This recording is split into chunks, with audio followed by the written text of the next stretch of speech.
All right, so do you have a folder for today? Create your project folder.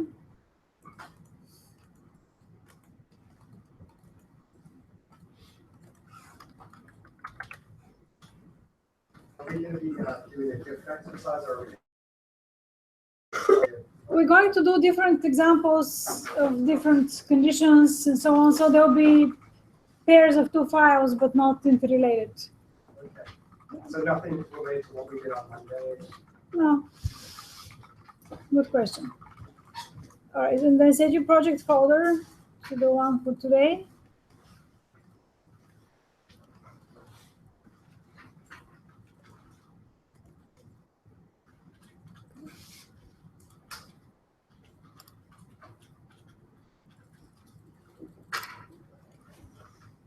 Create a new file.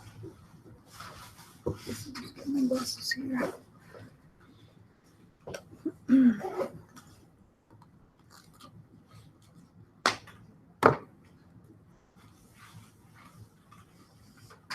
Save as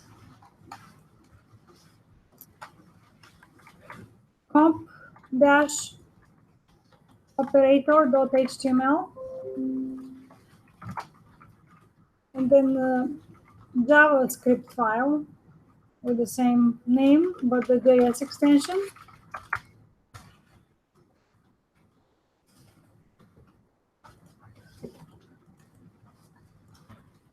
And then let's go in the HTML.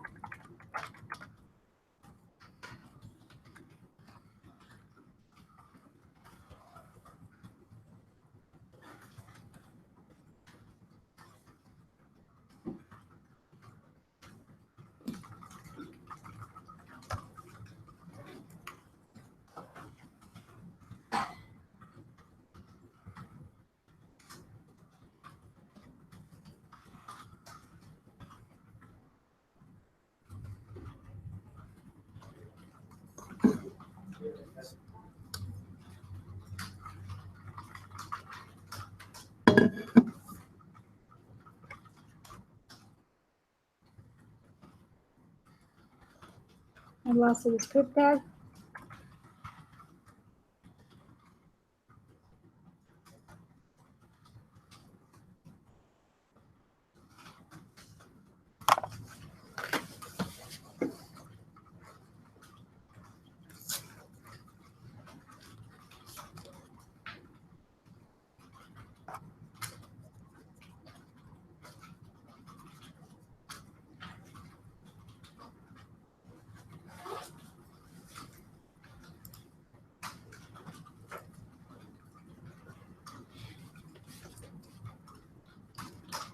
And go ahead and add a title in the head so that we have this, so the title would be comp operator for comparison.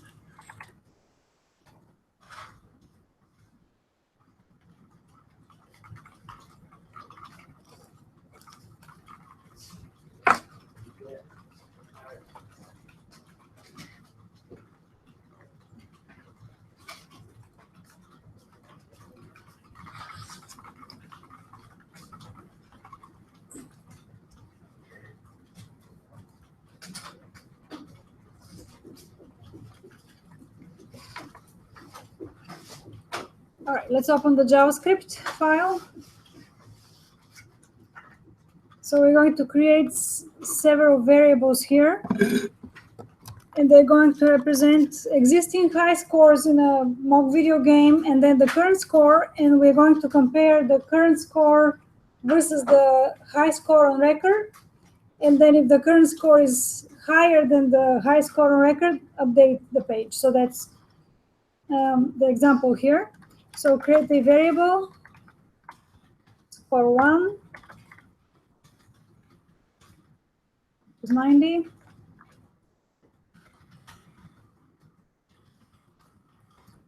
95. And then a variable high score 1.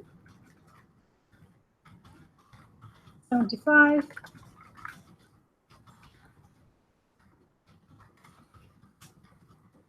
95.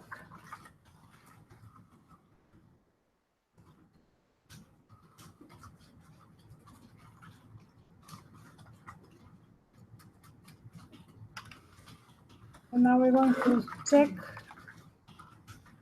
if scores are higher than high scores.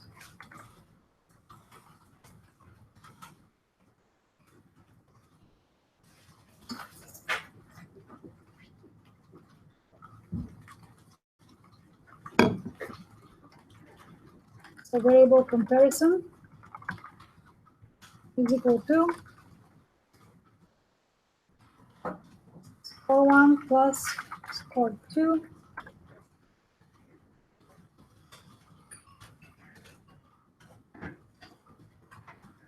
greater than high score 1 plus high score 2. So take a moment here and tell me, what do you think the value of comparison would be after line 7 is executed?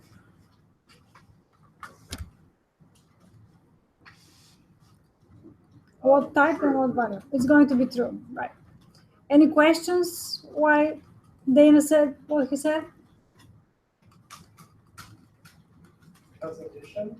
Cause addition. And cause of comparison. Cause addition and because of booleans, right?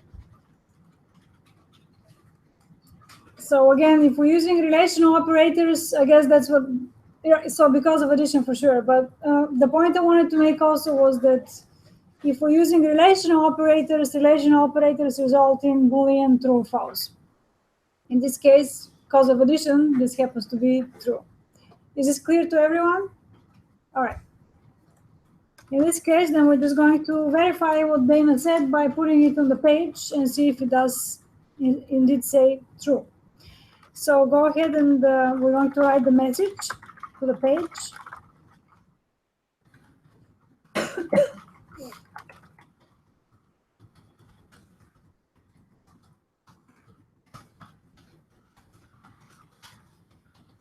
Answer, I believe.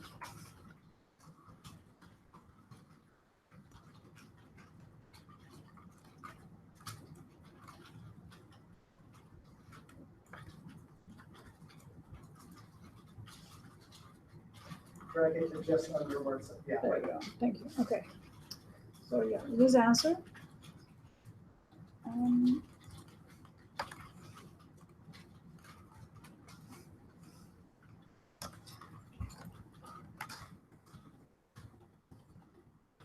So then linear HTML is equal to, and in fact, I want to make it no split again. New high score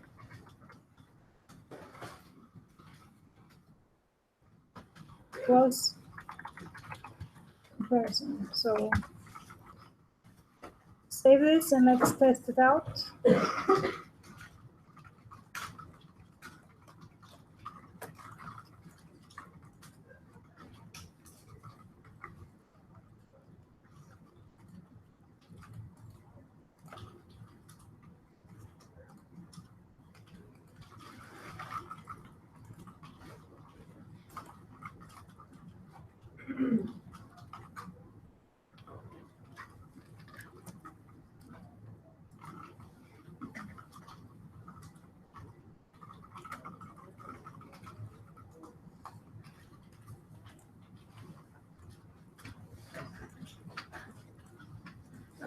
Looks like we have an opportunity for troubleshooting. Did I misspell something? Or?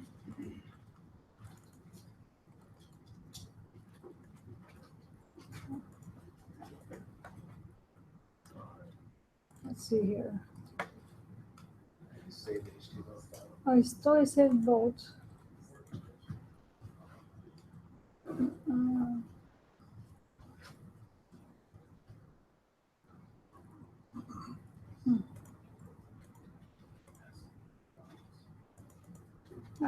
Okay, so there's an error here. Cannot set property of null on line 11. So that's a good opportunity to see. So did I misspell answer? I did misspell answer. So this is a common thing that can happen, which was that even though I had my page here, I misspelled ID, and that's If you get a null error, it cannot set on null, then you need to check the ID to make sure that you're actually getting the correct ID. In this case, there was a typo. So if we change this here,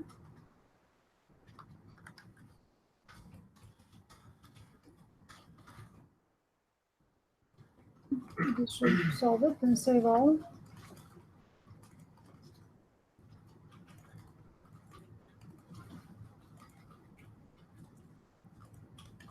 And now we get the expected output, which is high score, new high score, true.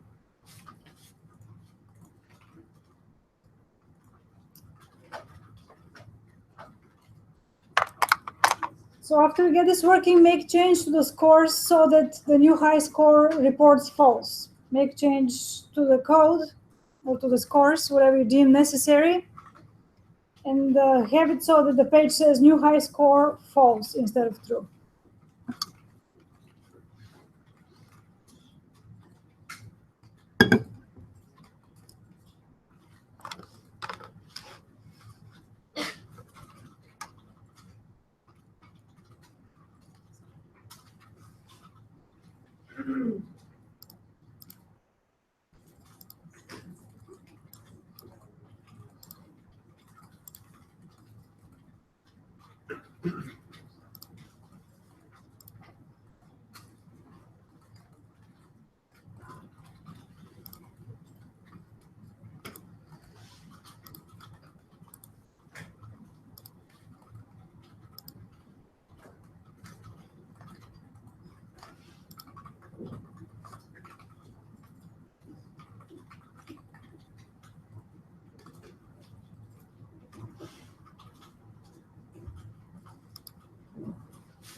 All right, so what change did you make so that the display now says new high score false? Well, I mean, we can do a number of things. So what did you do? Lower the variable score one. Okay. Yeah, so exactly. You can do it in more than one ways. Maybe this is the simplest because you only have one line or one character to change.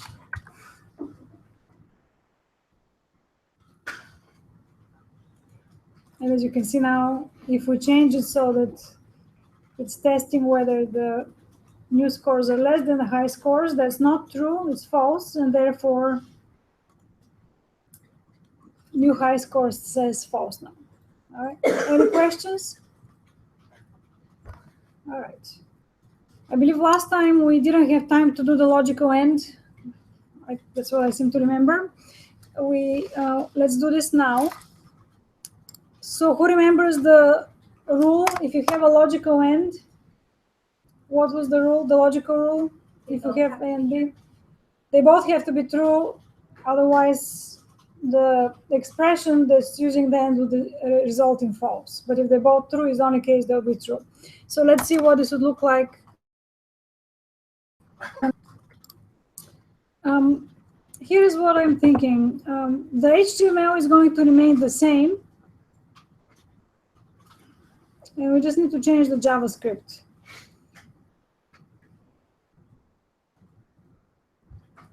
I'm just going to change it here and keep on saving as. I think that's what I'm going to do, is the most efficient way to do this. So here we'll say the comp operator HTML, save as logical dash end of HTML, and I will just put the script in here since it's a small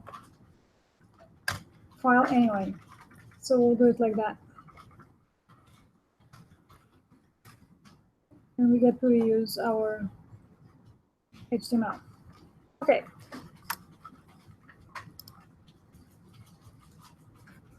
So in the script, we are again going to have several scores.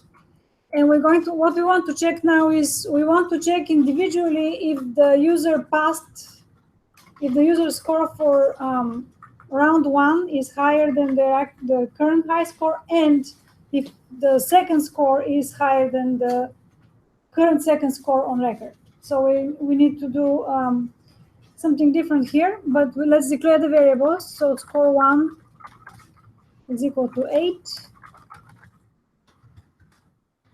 Score 2 also 8. And then pass 1 is 6. Actually, this will be not high score, but passing score. So if they have 6 or higher, they'll pass on both rounds.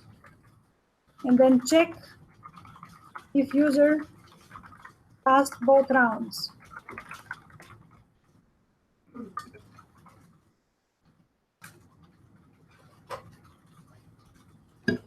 So why don't I let you try to help me construct this, and I'll write on the board and you can write with me.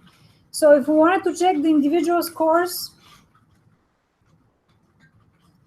and we want the result to reflect both score A and score B, how would we construct this statement? Any thoughts? Another bar comparison. We need to have another var comparison. I'll call it pass both, but yes, the same thing. So we need to store our result somewhere in a variable. And then we need to compare the first score against the pass score. What does that look like? Score 1 is? For them to pass, it has to be at least 6. How would you say this in JavaScript? Greater than or equal to? Pass 1. And we want to say, we want both to test both. So how do we say and in JavaScript? Ampersand. And then how do we say and then score 2? I think this one should be obvious by now. So if score 2 is greater or equal to pass 2. And then right now, based on the scores, his pass both would it be false or true? True, okay. It's always a good idea if the opportunity presents itself to try to mentally figure out the answer before you get the computer to give you the answer. As some people, when they check out in the grocery store, when they get the change back, if you ever pay with cash, you can quickly see if you can calculate the change that will be given back to you as just a little mental exercise, right? And then see if it matched the change given back to you. So it's the same thing. You can mentally calculate it and see if it matched. All right, so print to the page. Get on by ID answer.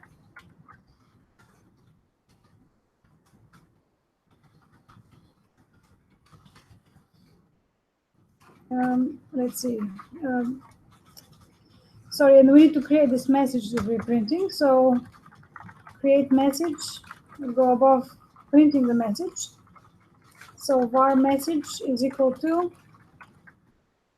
both rounds passed plus pass both.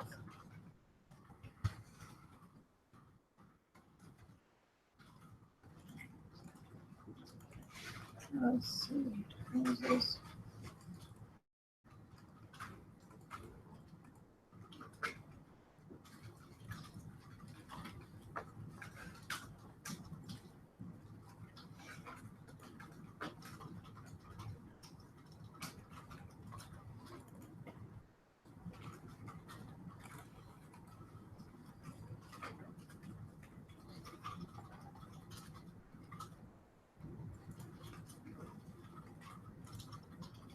All right, so both rounds passed through.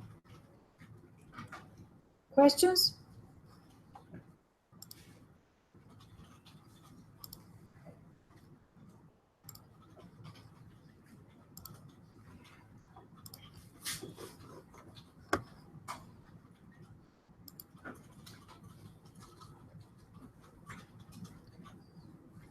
All right.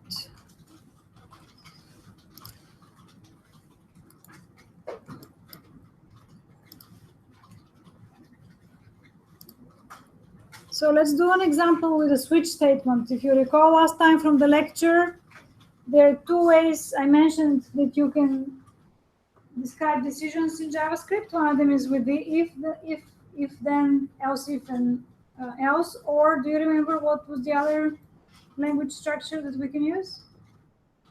Does anyone remember? It was the switch statement, where you switch on the label and then you have different cases. So let's try this. Let's implement one of these cases here. This will be our next example, and we can still use the same HTML. So just save your current HTML as switch-ex.html, and then clean up everything inside delete everything inside the script tag.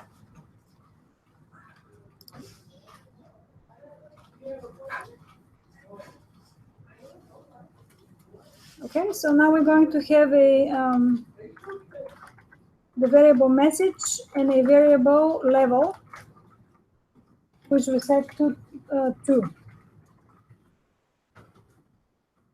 And now we're going to use switch statement to determine the message based on the level. So different levels will get different message.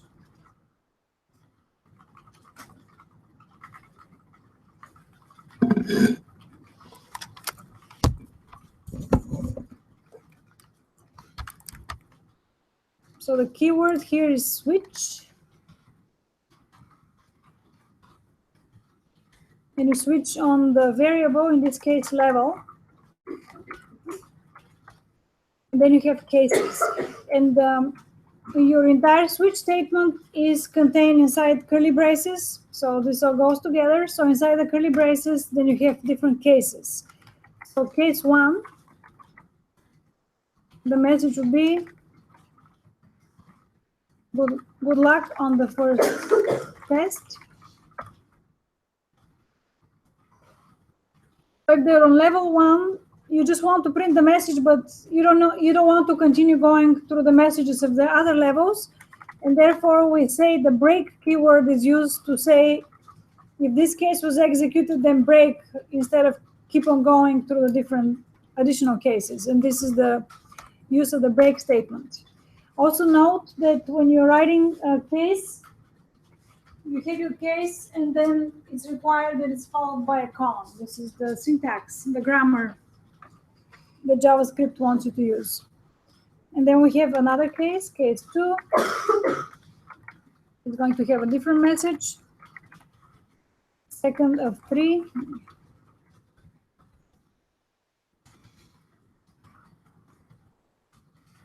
Keep going.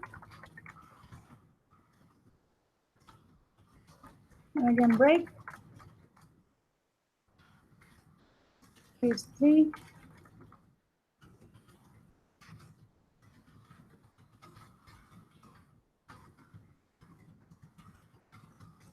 Good luck. Break.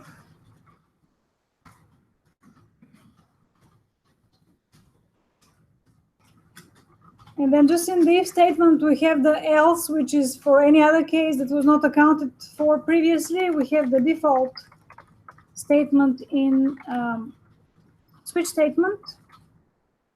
So actually, for level 3, we're going to say final rounds. Let's correct this here. Final round, almost there.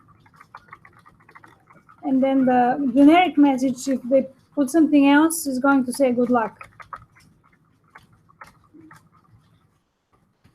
Break.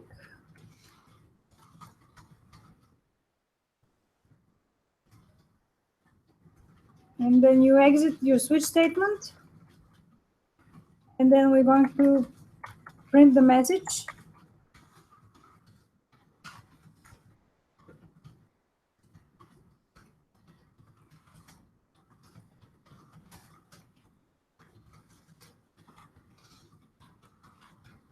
Message, there we go.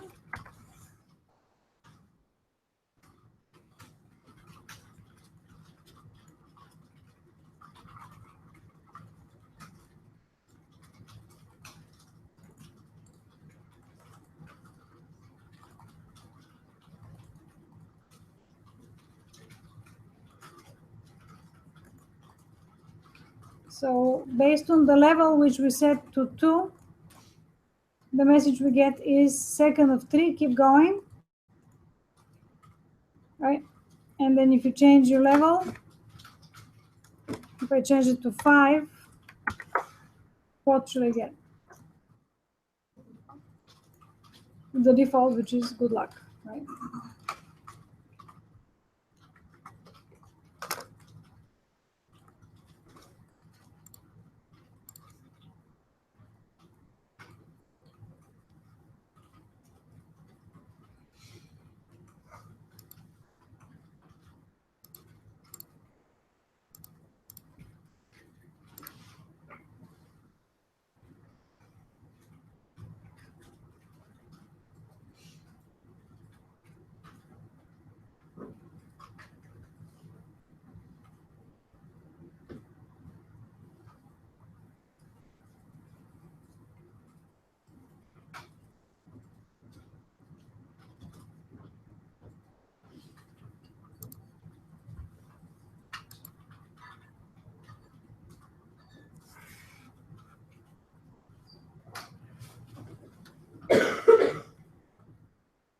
Any questions?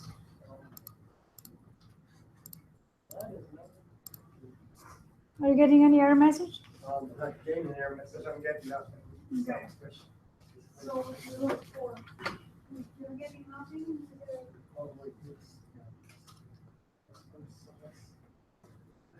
it's going to be either using text content, that's fine, is equal to message.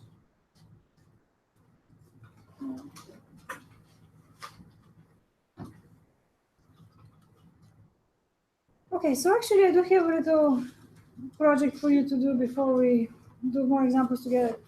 Are you familiar with the color wheel? All right, you are? Okay, good. So most of you are familiar with the color wheel.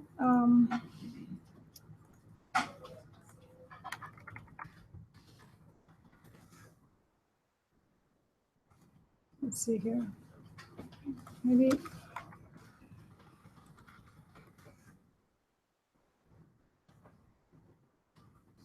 All right, so this is the color wheel for, I just want one with 6 colors. Let's see.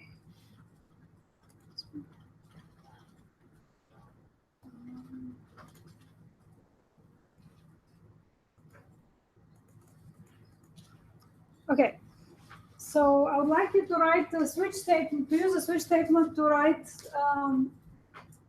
a color wheel example where if the user case is red, then you say your complementary color is green and so on, okay? Does this make sense? Do you understand the assignment? All right. So I require you to use a switch statement.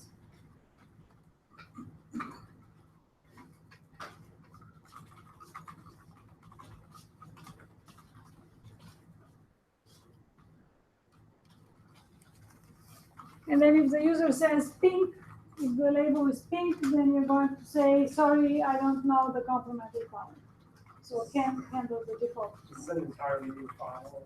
Yeah, it's not a new file. You can reuse the, if you want to reuse the switch structure, that's fine. Maybe save as and clean up, if that's easier for you. So this is a different practice project.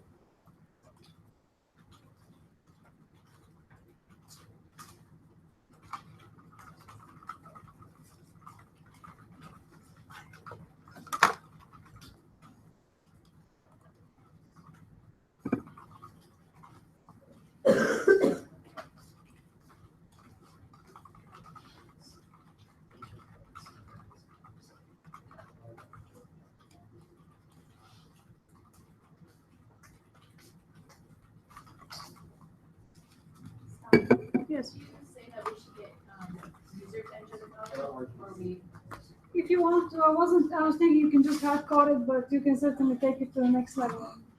Get user input. But yeah, why don't you try to get user input? That's a great idea. Thanks, Liz. All right. Make it harder. Make it so that you have to prompt the user for the color. That's a good idea. All right. I like that.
I did have a word, but I changed this. The switch is kind of like a filter, right? You're saying, so. Alright, so See, so that's looking, this is case one, it's looking for, if you give me the number one, then it will print that. If you want the case to be a word, like blue, you can put blue there. So that if blue also, this is something I don't think she said, but it's relevant, is that when you put it in a switch, you need to quote it so that it knows looking for a string named black. Put a single quote on each side of black. And it's literally looking for exactly that sequence of letters. And then if you change level to so literally black, then it will echo. It will say black.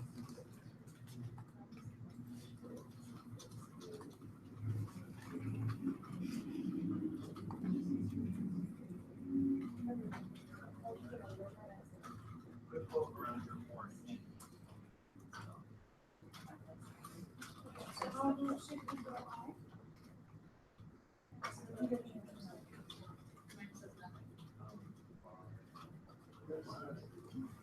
That's what it does. So, oh wait, check this out. So the thing is this, you want the switch to be based on a which variable. Which variable are you going to pass into the switch to look at? So like before on the other one, here's level. So this, what you want to do is say, I want you to judge this variable and context inside it on what color it is. So this case, put level here. So we're going to say what's inside level. In this case, none of these, what's inside level right now is the number 5. So if you run this, it's going to say now it's just crazy because it's not black, it's not blue, it's not orange. So that's just crazy. You know what I mean? But if you change inside level to what you want,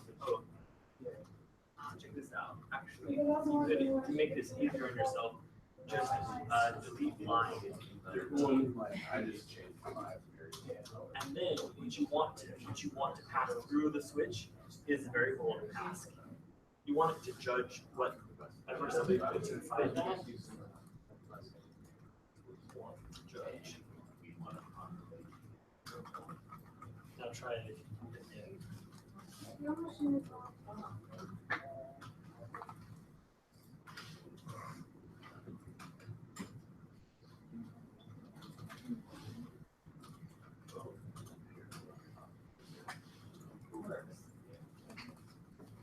something to think about is what if the person puts in a capital B for black?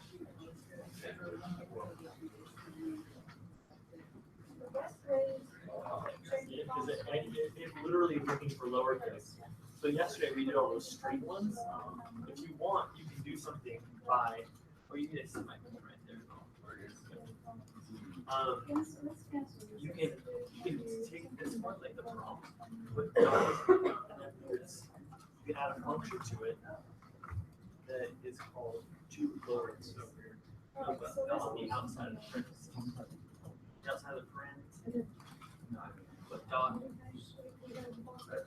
It's a two lowercase.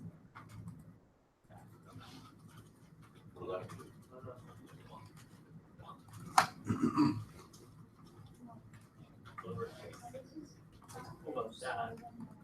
Also functions.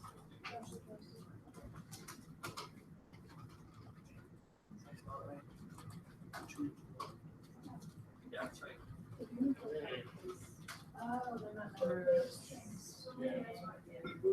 So what happens, check this out, I'll show you another thing. Right underneath on line 11, write console.log. Is do a print. And then inside that print thing, we were asked. And then it's still like one for variable. So check this out. This is something that's really useful for coding. Put this here, and then you refresh it. And we'll type in black. Type in all caps.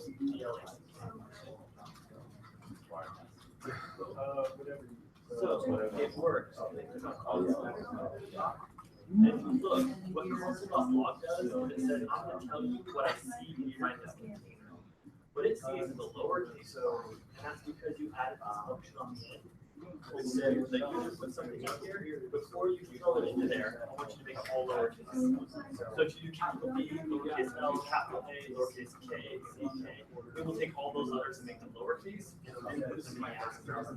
So what's nice is, regardless of what someone types in, upper or lowercase, it will still work. Right, or if you don't do that, very well, code like case capital.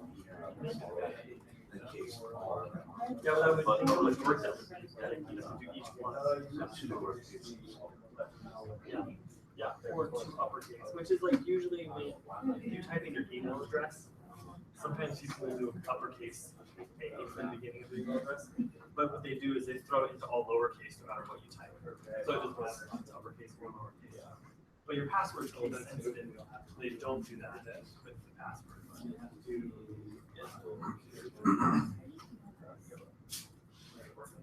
I don't know that if you put in a capital B or something.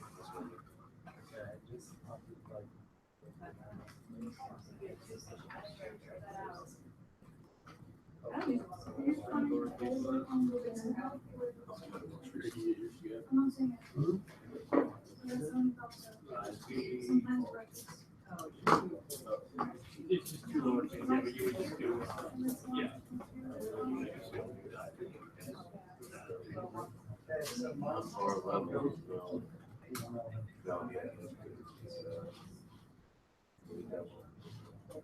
And both our messages. Whichever one you start using,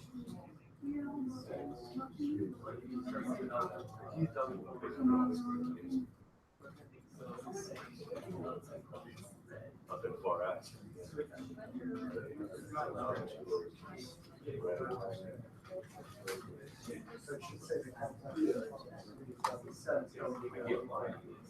No, that is. It'll read it.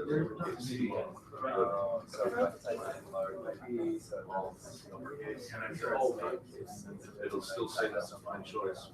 Without that, you would have given me, now that's just crazy. Without, with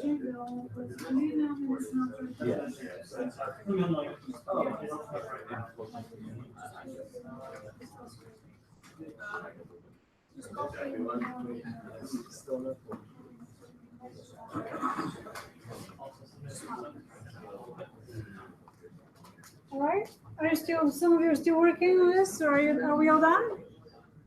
Okay. All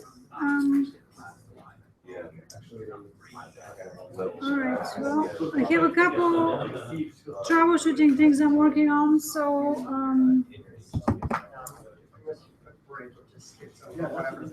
just give me another moment and then we'll resume. It's almost break time. Here's what we can do. Since some of you are done, let's take a break early, and then I need to follow up with a couple of students, and I'll see you in 10 minutes, and then we'll do the next example. All right? And I'll look at issues during the break if necessary. So you're emailing me to look at yours right now. All right? The one at the college, or which one? The campus? It doesn't matter. To campus is fine. I'm in my laptop.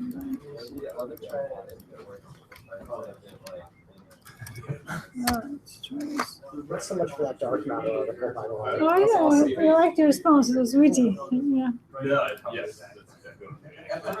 They'll throw you right to line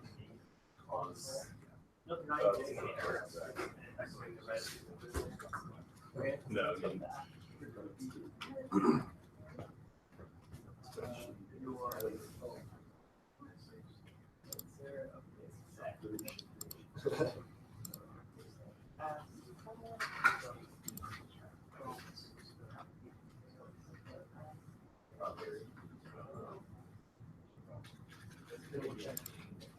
Let me know when you message me, and I'll look for it. Alexa, Alex, did you email me? I'm writing it. Okay.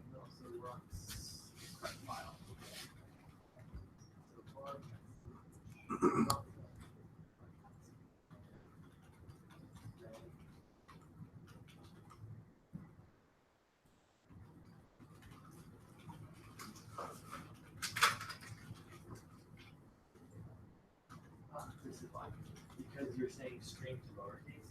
So what's hidden in this case is a lowercase RED, a lowercase ORNG. These are all starting from uppercase. Yeah. Yeah, and if you wanted to Google it, there's a function here that says make the first letter uppercase, in which case you can add that on instead of the lowercase one, and then it will Okay, so first thing I found out, What's interesting is it you should get a give code, us the default. the HTML text inside your string. That was a problem, but it's Text content. it was kind of something where it's That basically just says, bar element, you know, by ID. This kind of how you want to Yeah. do assignment 3. And then the other thing I found out. Which one was assignment to leave the nails? Oh, the great. Yeah. So you just like, you create the classes. Let's see. Right, and then I just don't have the separate CSS. I just have it as Sarah would say. All right, got it. Maybe it makes absolutely no sense. Usually That's basically this is making. one semicolon on and just fucks it up. But Maybe there's like a semicolon. Or something yeah, like that. you can basically because at first I was trying to use the could do saying span tag, like another like inline tag that's associated with styling, I think. And then at that point, I want I'd have to also put tags following. It should be say Yeah, you don't have to plus up. the other thing I found out the hard way just now, I'm like gonna have something else in there close. Then the outer close need to be single. Oh, I didn't. Double on the outside. All of a sudden, you can see it changed it to white. This is inside the script. And you're seeing this as a very because basically I'm open a little here, close it there, and it's like, oh, how's that? So it's working on my machine. I can show you. So maybe restart your Mac or it's something with your machine. Here is the code you just gave me. Right. And here is the video. I see. Yeah. So maybe restart. Probably play Xbox. Yeah. Yeah. I'll try that. Mhm.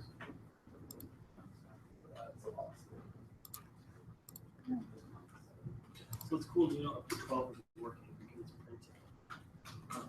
Why?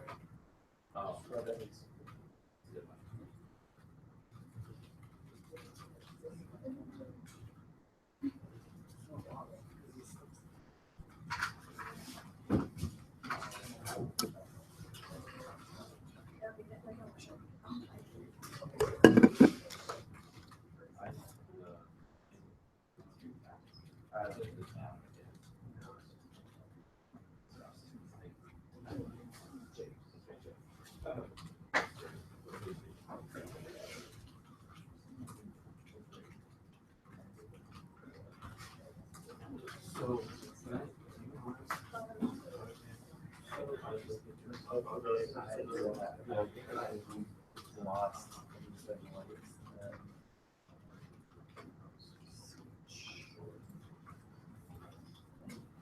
there's like really an acid massive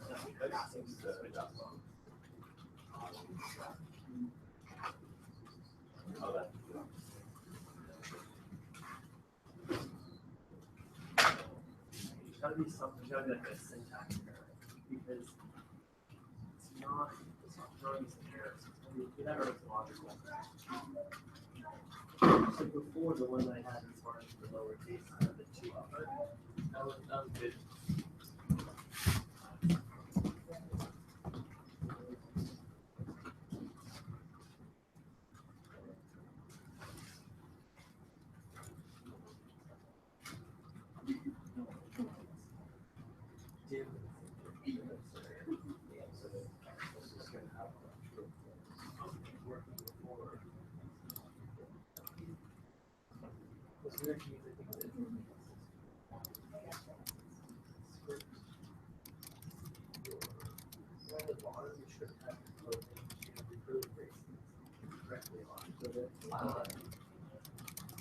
This is inside your switch. So it has to go outside the switch. Okay. That's gonna do it. So this bar element document kit, so what it's doing is printing it inside the switch, which means nothing, like you can't reach the document. If you cut that and put up these curly braces, then it should work. Yeah, he doesn't even have a close. He does, like his right here. Oh, I didn't see it. Man, that is so funny. Yeah, that's it. I was like, because it's just like. I hate that. You notice that Right in front of his.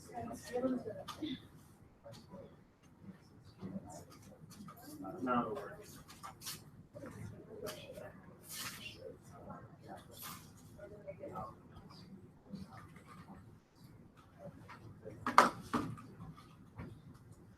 Nice. Yeah.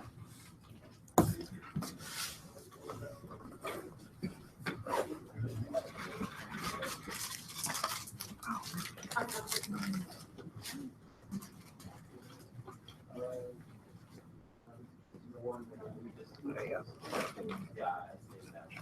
What time is class starting? 2:05? Yeah, should start now. Okay, I wasn't sure. I was like, 1 minute. run. Do you need to step out? We should start pretty much now. Yeah, I was like, if I have 5 minutes, I'm trying to walk more, so like I'll just like try and walk the loop because it's better than Yeah. what I normally do, which is nothing. That's a great idea. Because if I go and do a loop, then it's like, okay, at least I moved. No, that's a great idea. Oh, I might see you looking around myself. Yeah. Well, it's like, There's a student who was taking running laps around. They almost stopped him to tell him not to do that. running seems a little Wow. excessive, like because it's like you can't. If someone comes around a corner, Yeah. how are you supposed to know? And no one's expecting that someone's going to be running. Right, and he was doing laps for exercise because he did it multiple times. I see people doing that on the ferry sometimes. Yeah. But on the upper level, I feel like if you want to run, I guess on the inside area of running, it's like no, just I see people walking really quickly, and that makes sense.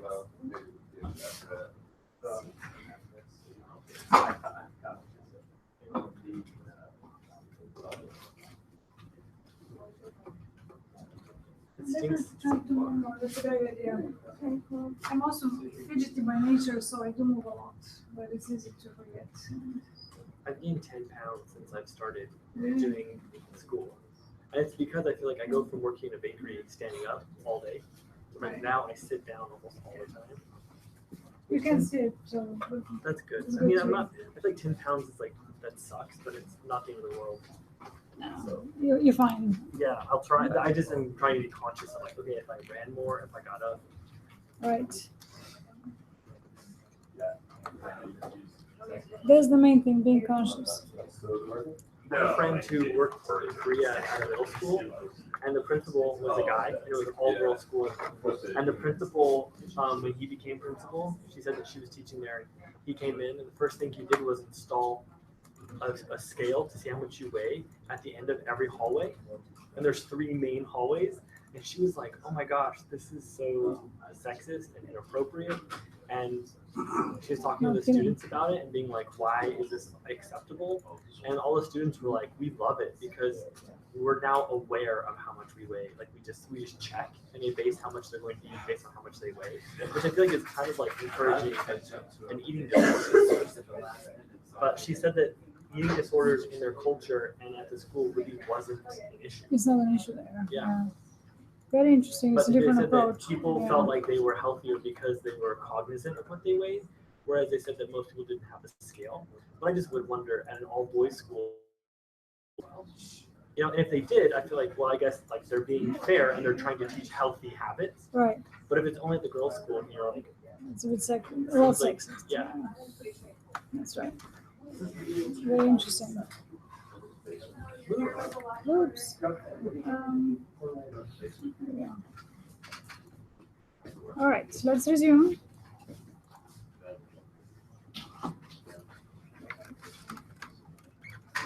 So how did you like the switch exercise? Informative. Was it informative? It's a bit frustrating, like when you miss like the smallest little detail and you just cannot find it. Right. Well, you can use automation tools, and you just need to know. It's some when you have errors 10 times, you figure out the different types of errors to look for. I'm sure you're getting used to it, I'm not showing that. Right, and there's, as I say in many classes, the most, as a developer, will you spend your most of your time developing? What do you spend your most time doing? Debugging. Yeah. All right. So we now move on to the part 2 of the class in chapter 4 lecture, which is loops or iterations. So for example, here is a for loop. This is one of the ways we express if we want to do something multiple times in our program, which we, as you see, often do. You can use something called a for loop to accomplish it. So a for loop has 3 different parts here. It has a starting point variable, it has the ending condition, and then you have to figure out a way to increment your starting condition, because if you never increment it, then your loop will run. It will either run forever or it might not run at all, depending whether it's true or false. But you have to increment your condition, and with a for loop, we do this in here. So these 3 parts of the for loop are separated with a semicolon, as you can see. And then you have the curly braces, which contain the block of code belonging to the loop. In this case, all we're doing is we're going to print out document write the number of iterations. And we'll do this example in a moment. So for is a keyword in the language. Conditions or the counter. And so this is the what we call also initialization. So you initialize your variable. You can declare variable I here or outside. It's up to you. It doesn't have to be I, by the way. It can be whatever you want, but I is commonly used. I, K, J are commonly used to indicate counter variables. This is the condition you're testing for. So the loop will continue running as long as I is less than 3. We start with 0. Question. You already declared it outside of that? Would you just not use the bar keyword? That's right. You have to use it out here. Well, in JavaScript, it's a funny thing. You can actually skip it, but I try not to say the bad practices, which I consider bad practices. So you need to initialize, declare it somewhere. It could be here or outside. So it happens that with JavaScript, if you didn't declare it, if you didn't declare it, it's still declared. Right. Okay, so this is the condition, and then this is our line of code where we're going to, in this case, write the condition I, the loop counter 3 times. So this will be the update. So if you try to visualize a loop, it's not as easy as with a flowchart. So one way you can think about it is you keep on going through these, frames, and then if the condition is 0, we continue on 1, 2, and when the counter is increased to 3, we're no longer in the loop because the condition we're checking for is that I is less than 3. Right? So that's an animation here. And then still in the loop, and when I hit 3, the condition is false, and then we fall out of the loop and resume whatever the next lines of code are. So let's start with this simple example with a for loop, and then we're going to learn about the while loop and some other examples as well. And this means we go back to our editor.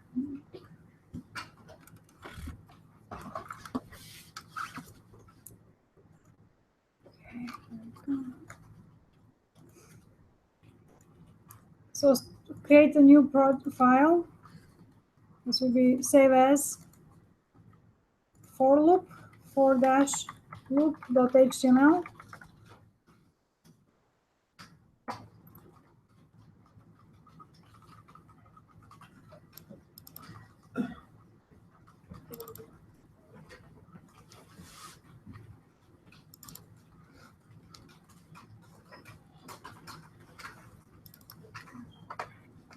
And then create your HTML page.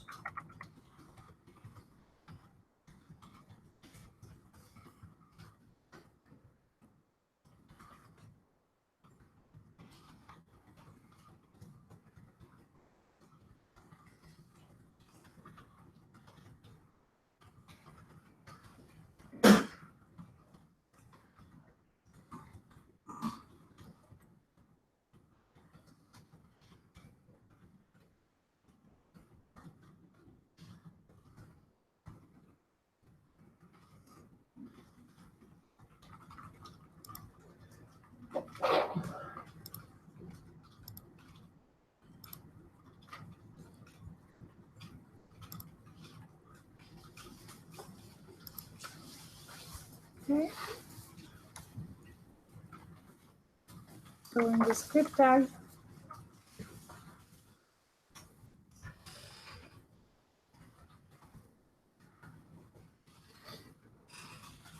or var I equals 0,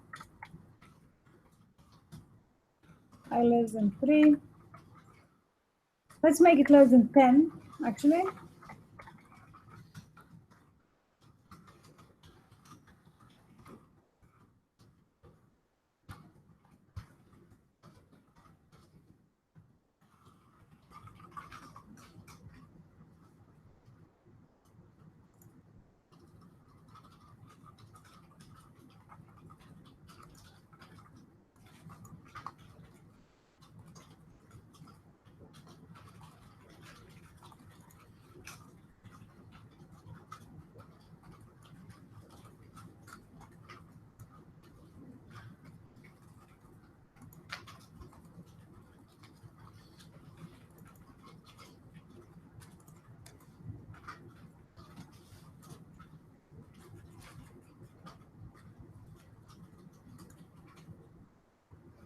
So as you can see here, we printed the numbers 0 through 9.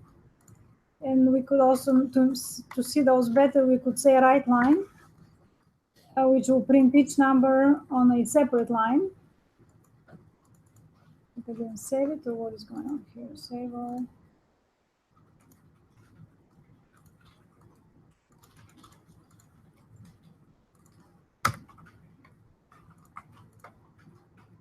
Computers are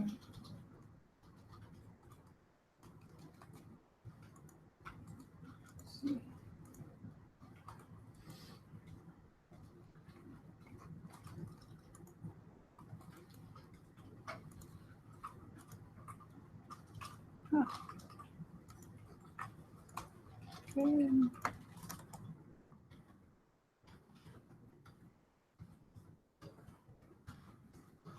Right line should print on a separate line. Mine wasn't doing it either. Yeah. It was L the same line. Maybe it's capital L. No. No.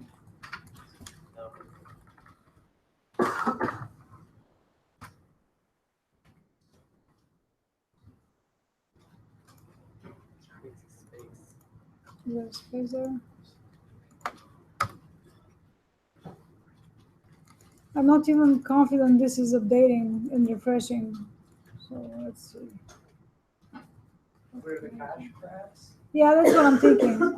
Could be cached. Control Shift R. Let's see. Control Shift R. Yeah.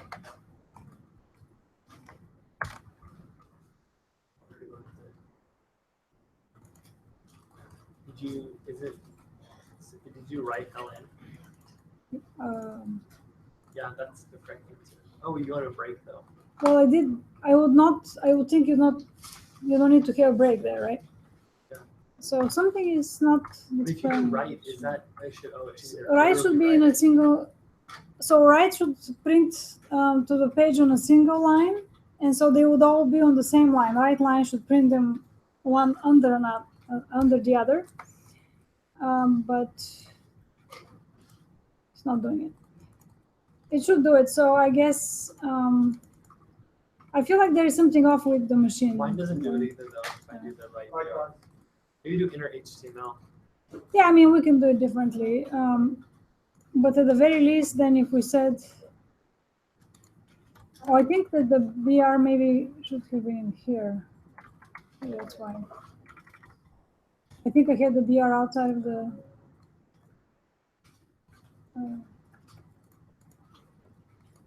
There we go. All right. So it was. I think I had the BR out. In any case, the point, we are getting sidetracked a little bit. The main point is, as you can see, the loop printed the counter, which began at 0 and went all the way through 9, because it will continue on as long as I is less than 10. Right?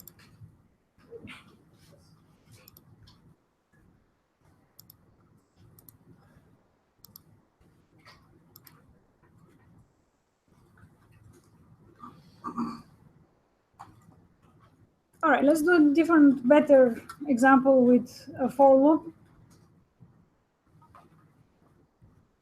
So you can probably just reuse the code here that you already have. And delete the lines inside your script. And in the body, in addition to the script, we're going to add a div with the ID of answer, so we can add our JavaScript to the page.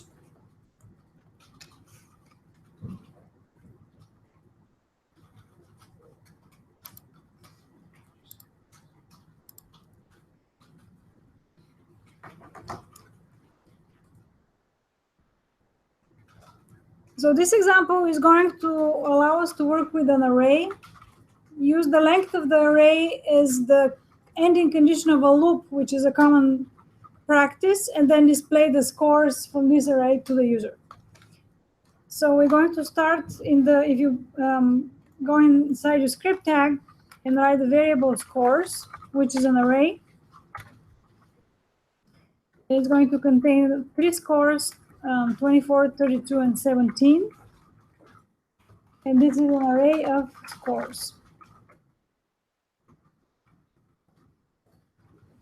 And so we want to display these scores to the user.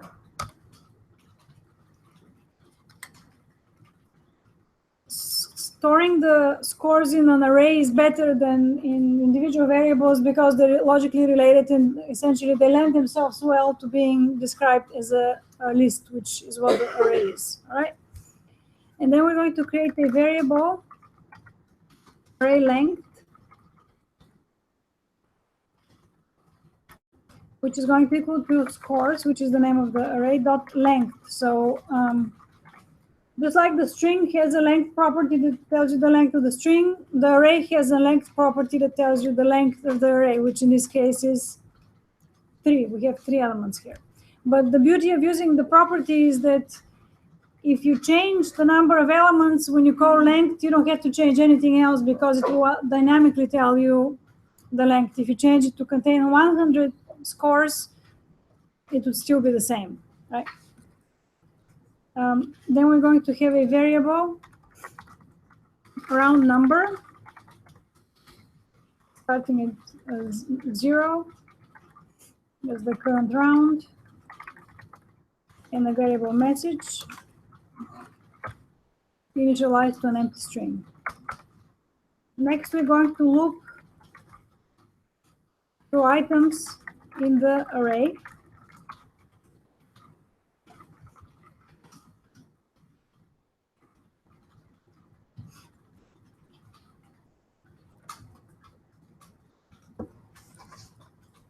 And for this purpose, we use the for loop. So it will be 4. So the starting condition, we're going to take advantage of the fact that when we have conditions in the for loop, the integers that we increment, so they increment 0, 1, 2, 3. For example, we don't have to, by the way, increment by 1, but we are. And at the same time, the array scores begin at 0. So we can set this to 0, and then they increment 1, 2, 3 until the end of the array. So there is a correspondence here that we're going to take advantage of. Does this make sense? Let me finish writing it and then I'll say it again. Maybe this would be better. So we begin with the variable I, the counter equals 0. We're going to start at 0 and we're going to go on until the counter is less than the array length. Hopefully this helps. And then we increment by 1. So what I was saying is that when we have items in an array, we remember we talked about arrays being a list, but it's a unique list because it's a list that has index, which allows you to know where you are in the list. In other words, if I draw an array here, a representation of an array, such as this one, these are called items, 24, 32, and 17. And so this is my array scores. And what is unique about the array is the way it's implemented, it's indexed, so that each element in the array is going to correspond with an index. The index begins with 0, always, and then it goes on. So right now we have index 0, 1, and 2.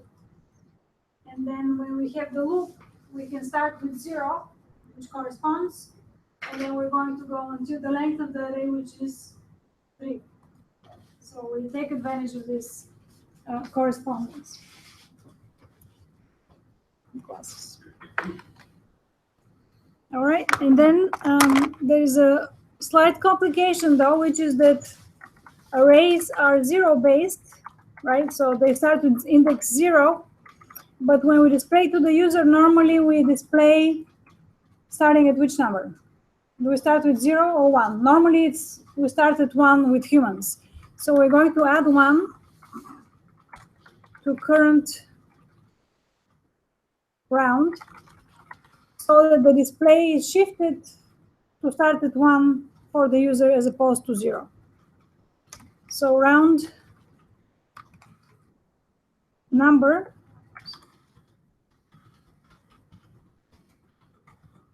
is equal to I plus 1.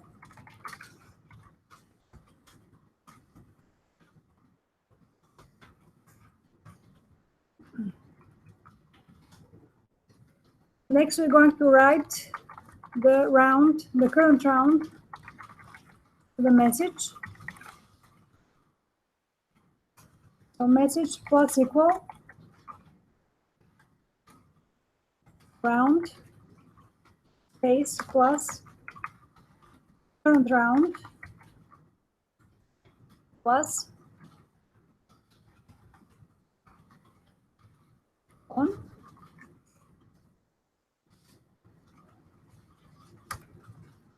And then we continue with message plus equals. All right, so now we want to print the scores corresponding to the round. So the way we do this is by saying the name of the array, which is scores of. So what can we do here so we can loop through the scores and print them out? We can say I, because I corresponds to the index. And if we say I, then we're going to go through all of them. On line 21, I think current round, you want it to be round number. 21. Yes, thank you. So this would be round number. Thank you. And then we're just going to add a break so that we can have each round on its own separate line. And we did all this inside the while loop, sorry, in this case, the for loop.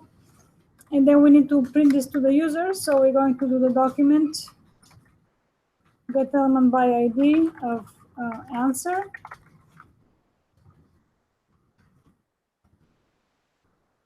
And then it turns out that we can, what we call, chain these together so we can put them on the same line separated by dot is equal to message.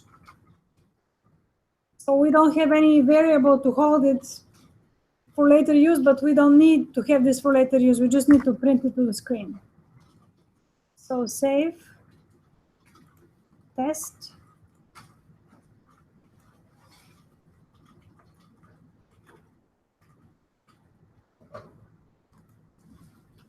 And this worked. So as you can see here now,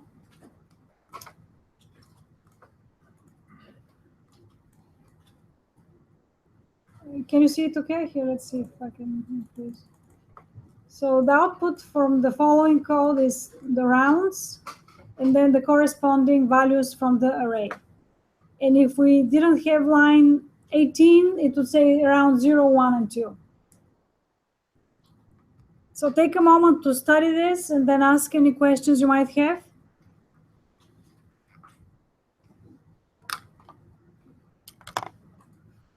Or if something is not working, also let Aaron or myself know, please.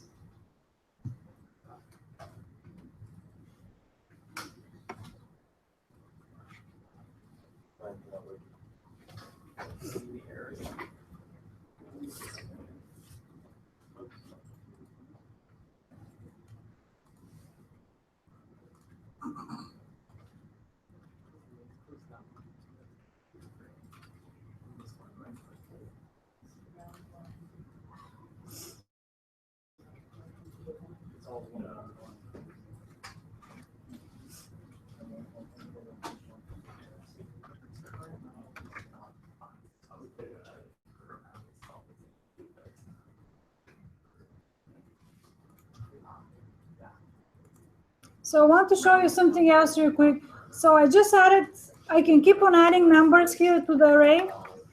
And the nice thing about this code is that this is the only, everything else works. You don't have to make any other changes because we're not using any hard-coded values. So I just keep on adding scores, and then the code just works and it does everything as it should. And then it will display the different rounds, right? Because we are not counting on knowing how big the array is. We're not counting how many times to go through the loop. We're using array length, which is dynamically updated for us from the from JavaScript, from the length property of the array. All right, so, oops. Just your chicken. All right, let's take a look. Do you have an error message?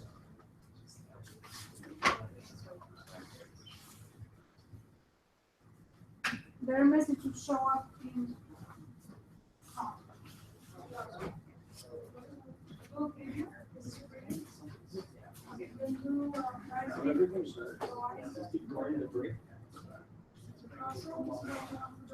You get an error, so it's easy. So when I look, so this will point to the line number and through there, which is very helpful. All right, so you could try adding some more elements to your array as well.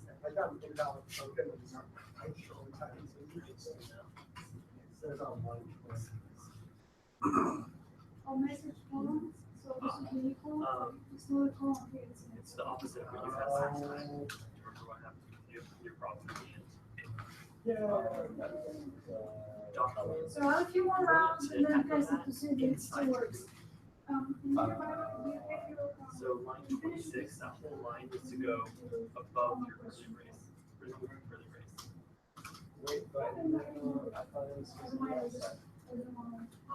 Because you want it to, each time it goes through the loop, you want it to print it to the screen. Mine's outside. And it's working. I think that's what happened. I think what happened was the last slide right there.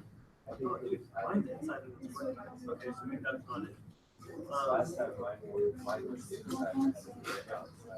It should actually work either way. Let's see. So wait, there is now. It's on the right hand. Is that 15?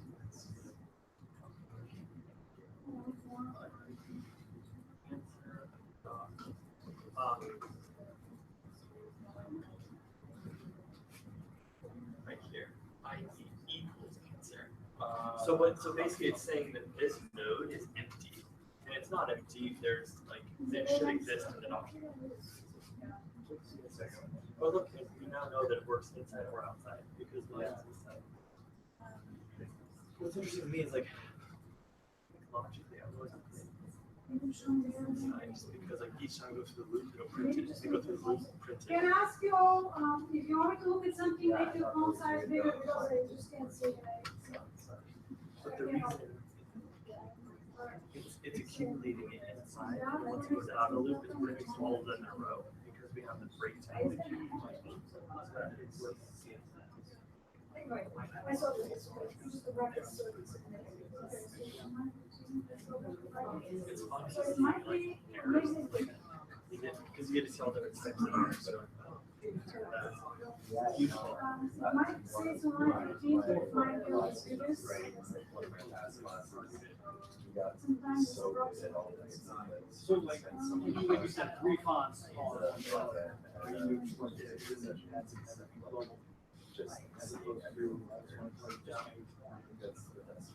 With PHP, it was crazy how like there were errors that like here's how and they were coming out the key that they're uploading their own file. Like that happens. Like fonts in general. Things like type something, break it, they break it. It's like look, it's still working. So you're uploading the wrong file. And if you broke it, it will spit out some pattern worse. And people are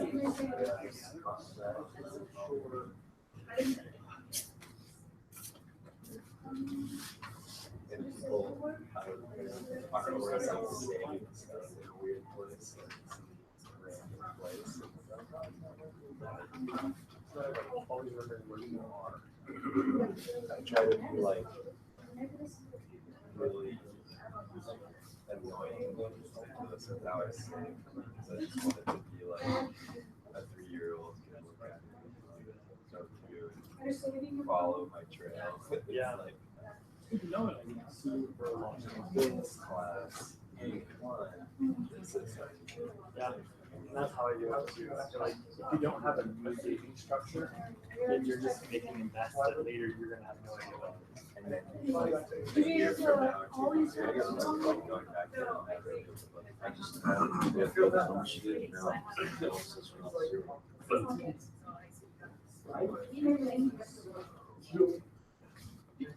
All right, any other questions? You got a someone?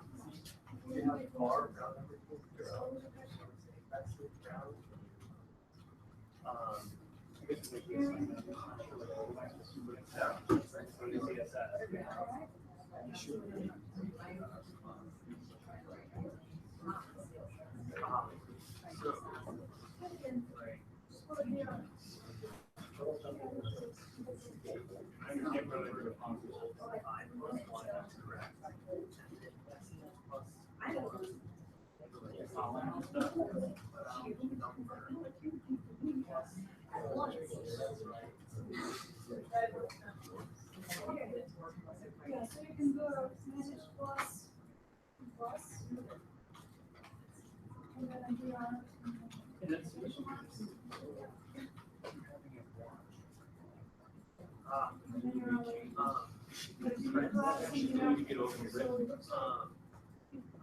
So maybe what you can do is put it inside the message. Because if you put it after, it doesn't make sense if you want to do it here.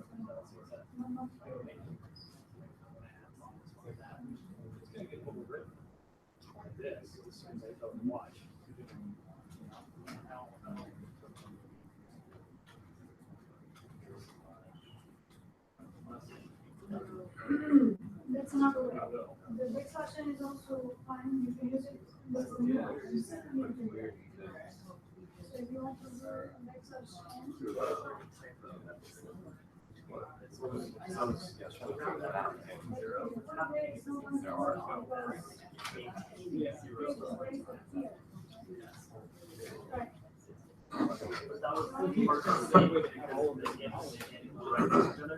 all right, let's see. Let's do a while loop if you guys are done. So it seems like no questions. It's so clear. Could we, is there a benefit to having the variable array length and not just putting the source dot length in the No, it's actually, that's fine. It's very common. You could just, instead of storing it in a variable, here, you can just say course length.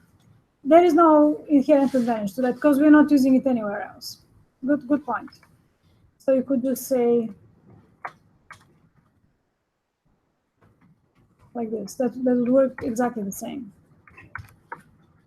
And then always, like I said, we always test everything. So assuming this refreshed, which I'm not entirely sure, then this works. Good question. All right, let's do a while loop. So in addition to the for loop, we can also do, there is a different type of loop called a while loop.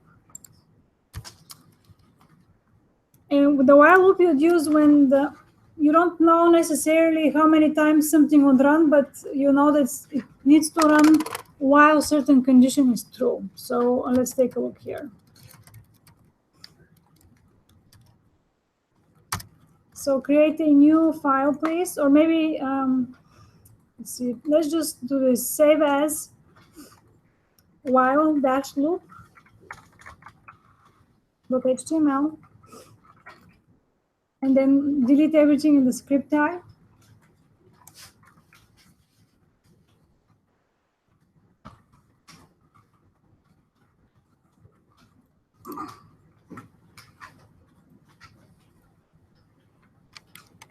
And let's see.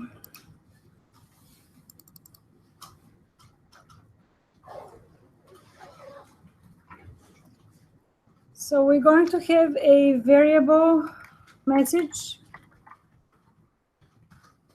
and a variable I, which will start with 0. And again, I would like to stress out, it doesn't have to start at 0. Commonly it does, but it doesn't have to. And then the while. So we test while a certain condition is true, and you only execute the while loop if the condition is true. So we say while I is less than 10,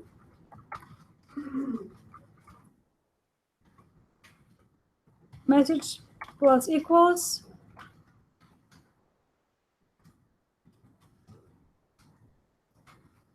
the number is plus I plus a break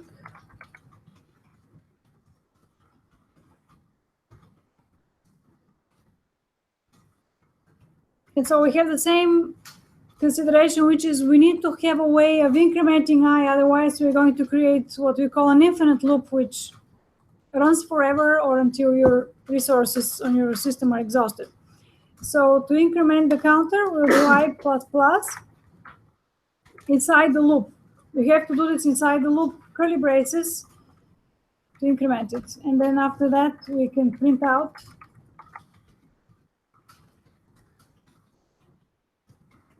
answer in HTML is equal to message.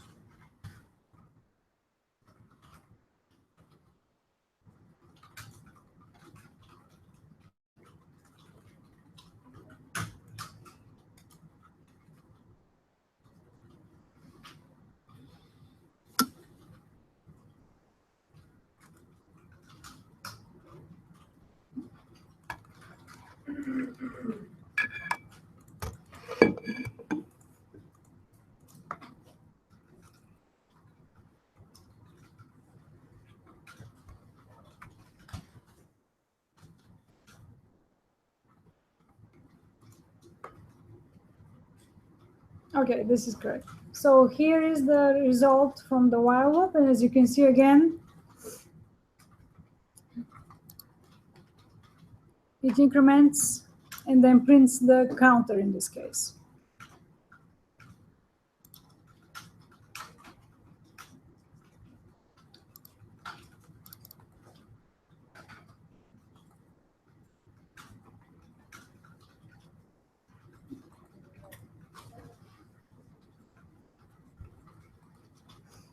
So if we start with, if we make a change here with I equals to 10, and while I is greater than 0, so we'll make a couple changes here. So we're going to set our counter with 10. So I want to show you something else here. We start with 10, and we're going to run the loop as long as I is greater than 0. And so the third change we need to make is instead of incrementing I, we're going to say minus minus so that we actually go in the other direction. And let's try this out and see what it looks like. So as you can see, starting at 10, and then you can use minus minus to decrement the count, and it goes from 10 to 1. And if I wanted to include 0, what change would I need to make? Okay.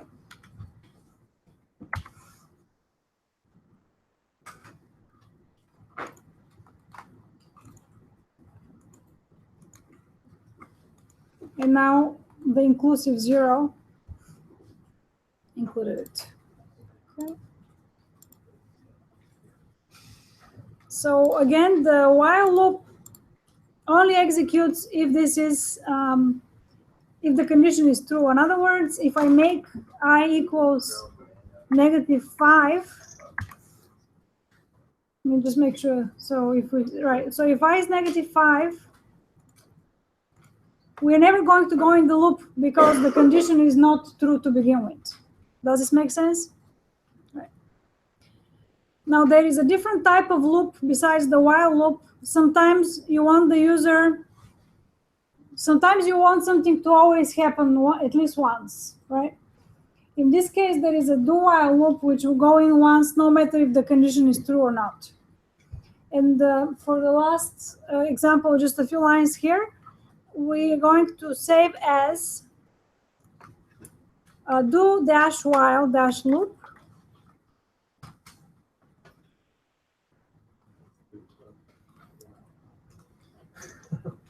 You did the infinite loop. Did you do an infinite loop? Good job. I thought people turning homework as that, and it's like I kept like close my browser because it just keeps going. Yeah. All right, so let's try do while loop, and I guess it's best to just delete everything and start from scratch. It's just a few lines here, so as not to confuse the matter. But again, we're going to have a message, empty string. We have a variable I.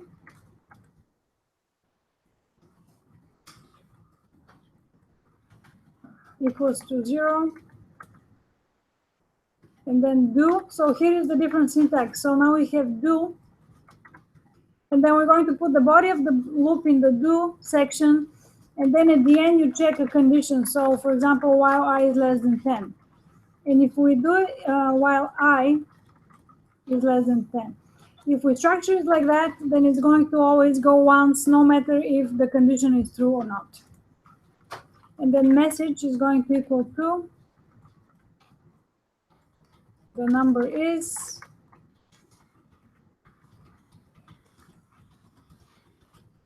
plus I plus a break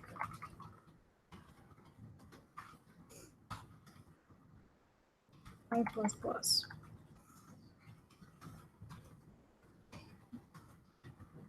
And then I should have deleted this line, document get element by ID, answer, and that HTML is equal to message.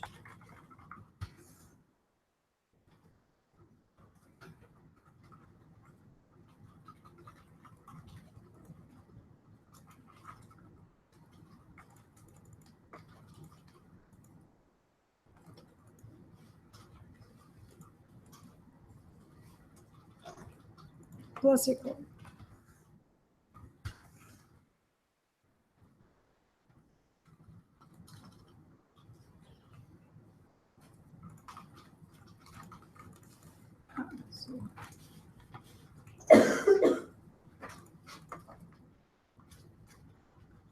Create a message for UI.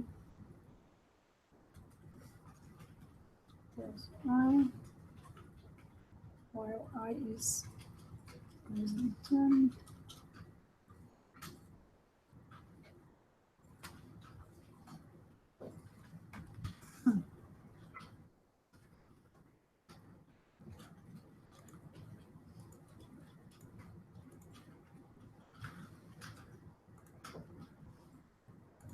Oh, I think I'm running a different.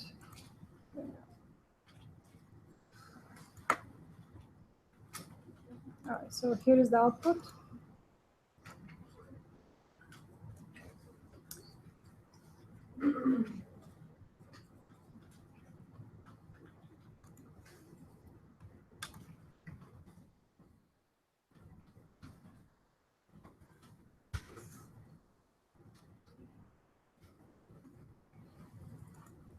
So as you can see, if we set I equal 10, and there's the last thing I wanted to show you, with the do loop, it's going to go in once, even though the condition we're looking for is I is less than 10. So that's the difference. All right. So I think that's the last example for today. And today is what, Wednesday. So next week, we'll talk about manipulating the DOM with JavaScript. All right. Any questions? The homework is the if changing grades to numbers, and you have a choice which one you use for that. All right. Okay, so that's all for today. You can wrap up your project in the next few minutes.